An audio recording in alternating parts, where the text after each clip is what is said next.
The Galactic Council had made their decision with unanimous satisfaction. Humans, those aggressive, unpredictable creatures who had somehow stumbled into interstellar politics barely 3 cycles after achieving faster-than-light travel, needed to be taught humility. Kepler 438b. Ambassador Thrix had announced, his crystalline form pulsing with self-righteous violet light. A death world, in the truest sense. Gravity twice what they're accustomed to. Atmospheric storms that would tear apart our finest vessels. And predators that have evolved in conditions no sapient species should endure. The Council had nodded their various appendages in agreement. 500 human criminals, dissidents, and volunteers would be transported there. No return journey. No rescue. Just exile on a planet that had already consumed 2 previous colonization attempts by species far hardier than humans. William checked the atmospheric readings for the 3rd time that morning, still not quite believing them. 6 months had passed since the dropships had deposited them on this forsaken rock, and he was standing in what could only be described as a thriving settlement. "Coffee's ready," Daisy called from the communal kitchen, her voice cutting through the howling wind outside their reinforced habitat. She'd been one of the volunteers, a xenobiologist who'd insulted a council member's research and been offered a choice between this and imprisonment. William joined her, accepting the steaming mug gratefully. Through the transparent aluminum windows, he could see the morning work crews heading out. Some were tending to the crops in the protected valleys they'd discovered, others heading to the mining operations that had uncovered deposits of rare minerals the council would kill for. "The Tourism Committee wants your input on the brochure," Daisy said, a smirk playing at her lips. William laughed.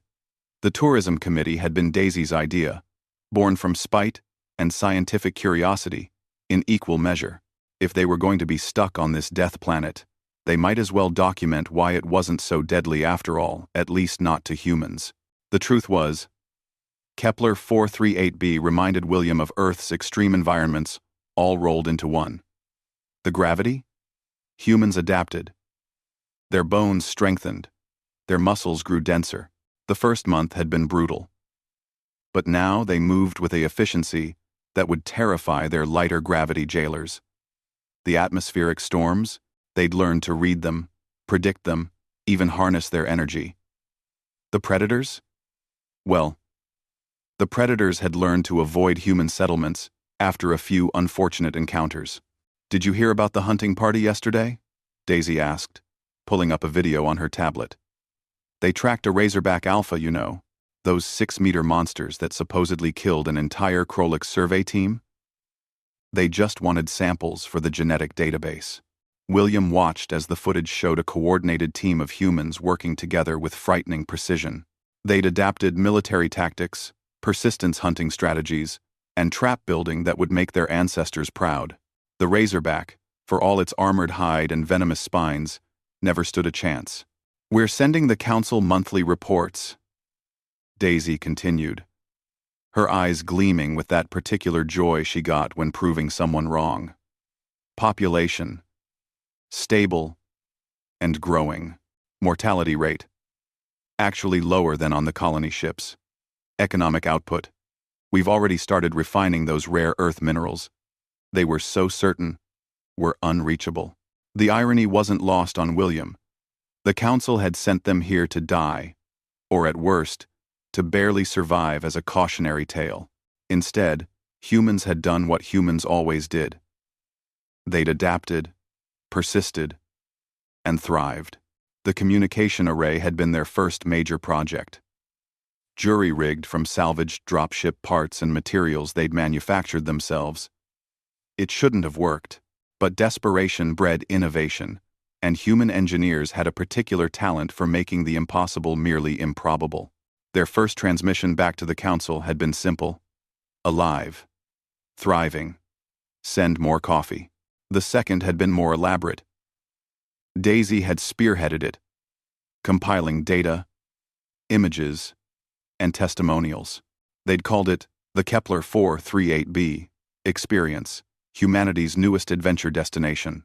The brochure had featured stunning vistas of bioluminescent forests, action shots of humans surfing the gravity waves in the polar regions, and testimonials from settlers who'd never felt more alive.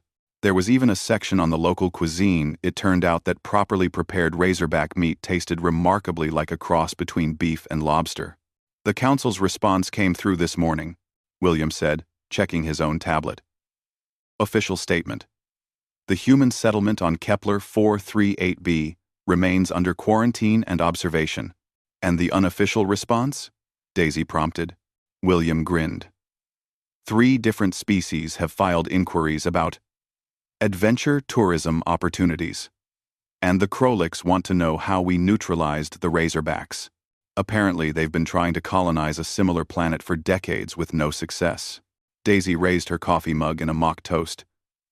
To the Council's backfire of the century. They clinked mugs as another storm rolled in. The habitat's shields flaring as they deflected the worst of the acid rain. Outside, William could see the settlement continuing its daily routine, barely slowing for what the council had called apocalyptic weather conditions. That evening, the settlement gathered for their weekly assembly. 500 had become 512 births, all healthy despite the council's predictions of genetic catastrophe. The community voted on proposals: expand the mining operation, establish a second settlement in the southern continent, and most entertaining of all, draft a formal offer to the Galactic Council.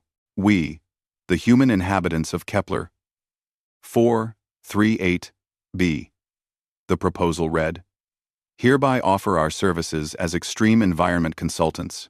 For a reasonable fee, we will assess, colonize, or render habitable any planet deemed too dangerous for conventional settlement. William knew the council would refuse. Their pride wouldn't allow them to admit that their punishment had become humanity's proving ground. But the proposal wasn't really for them, it was for every other species watching, wondering how these strange, stubborn creatures had turned exile into opportunity. As the meeting adjourned and settlers returned to their homes, Daisy stood beside William, looking out at the settlement's lights twinkling against the alien landscape.